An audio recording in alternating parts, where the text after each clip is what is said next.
Je suis Nathalie Bouty, je suis assistante sociale, en entreprise, depuis, bientôt 20 ans. J'interviens, chez le prestataire Alsace Service qui propose des prestations en service social, en soutien, psychologique, dans les entreprises, qui le désirent. Bonjour Nathalie. Comment se manifeste une situation de salarié en détresse en entreprise? Alors, il peut y avoir plusieurs, contextes. Ça peut être tout simplement dans le cadre d'un entretien, que je peux avoir avec un salarié pour un autre sujet et qui va parler de la détresse ou en tout cas du sentiment, qu'il ressent, où je vais le voir et je vais poser la question.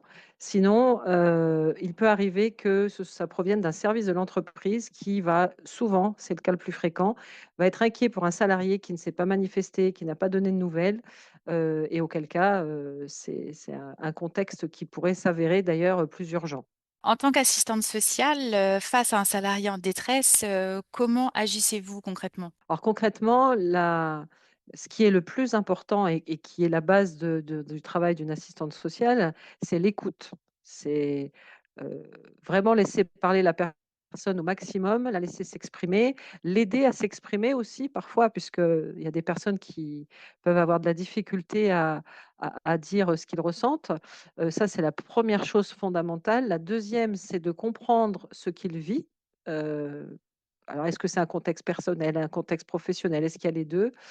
Et aussi et surtout d'évaluer le risque.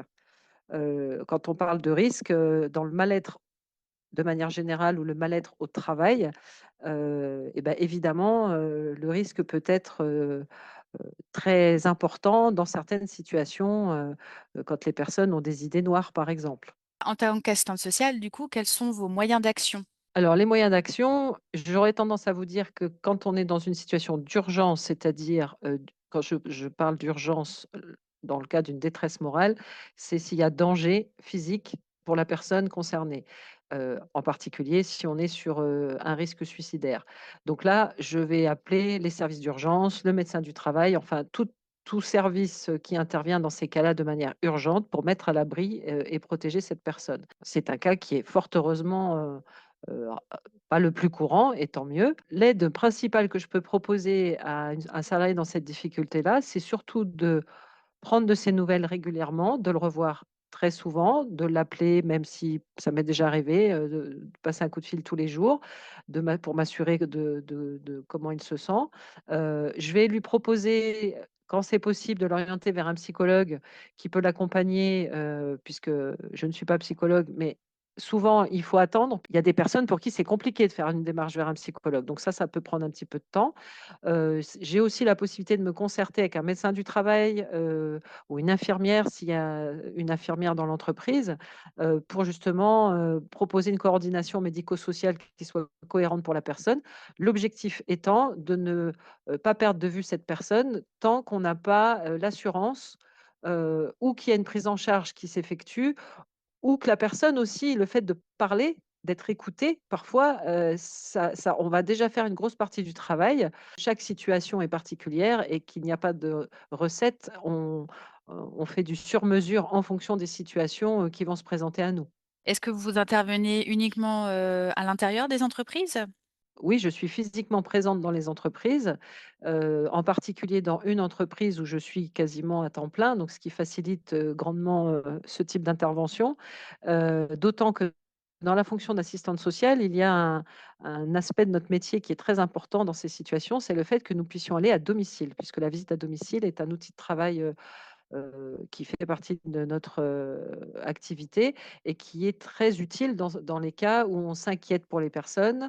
On va donc aller voir, bah, comment elle va. On peut aussi, en allant à domicile, avoir des indications, des informations du contexte qui vont nous éclairer et qui vont nous aider aussi à affiner la prise en charge de la personne concernée.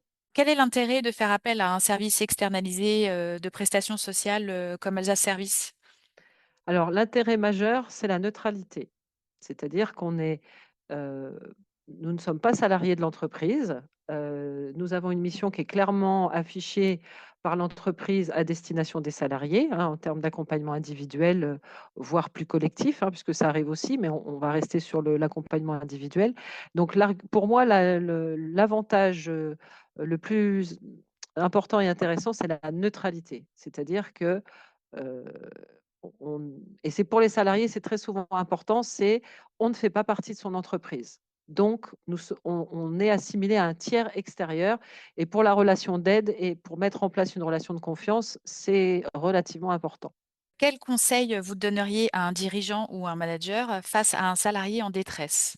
Alors le premier conseil que je lui donnerais, c'est d'aller parler à la personne, en tout cas qu'il a observée en détresse, quand c'est possible. Parce que très souvent et pour un manager comme pour un dirigeant, c'est pas toujours une démarche évidente et puis parce que la personne parfois ne veut pas parler. Donc si, ce n'est pas possible de communiquer avec la personne, c'est de s'appuyer sur les services, comme la médecine du travail, hein, qui, dans toutes les entreprises, il y a un médecin référent, en médecine du travail et un manager ou un dirigeant peut tout à fait s'appuyer sur, l'avis, l'expertise d'un médecin du travail. Quand il y a, un service social, comme c'est le cas, dans les entreprises où je travaille, c'est arrivé fréquemment qu'on puisse me solliciter, en me disant: «On se pose des questions pour telle personne», ou sans forcément donner de nom, mais en tout cas d'essayer d'avoir un support.